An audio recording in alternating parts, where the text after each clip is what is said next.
Here in my kitchen remodel, I'm installing separate toe kicks because it allows me to install the flooring before I finish building the cabinets. Now, an additional tip is to draw the layout of your kitchen on the subfloor to help you keep track of things as you add the toe kicks.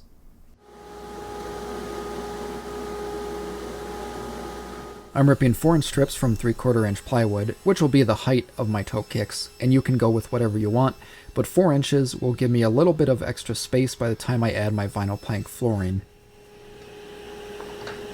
Now, it's important to start off with the critical section of your kitchen, which for me is this corner near the sink and stove. And the first cuts I'm making are the front and back, because this I can cut at the exact width I want. And then after that, what I'm doing is checking the actual thickness of the plywood, which is usually shorter than 3/4 of an inch. And then I'm cutting the depth stretchers, so this way I have the exact depth I want for my toe kick.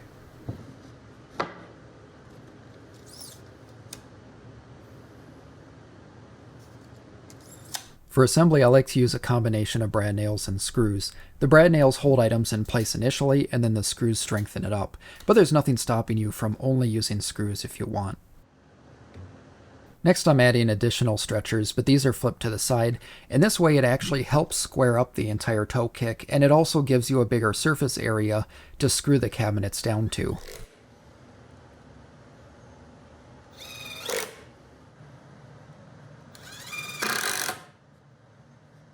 I'm adding a stretcher in the middle, and if it's a larger toe kick, I'll add more stretchers, maybe every 16 inches or so. But here it's really just however many you want to add to feel like it's strong enough. Another benefit of separate toe kicks is how easy it is to lay out your kitchen, even if you're dealing with unsquare walls. Now, the best tool you can have on a job like this is a laser level, which of course can be used to level things, but an added benefit is helping measure between points like this.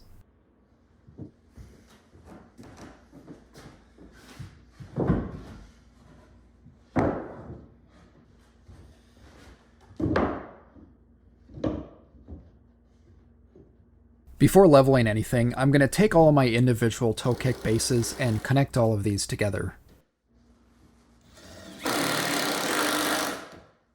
Now for leveling all the toe kick bases, I'll be using a bunch of leveling blocks. Basically what I'm doing is going through and drilling a whole bunch of pocket screws in a piece of plywood, and then I take that and I cut it down into a bunch of separate blocks.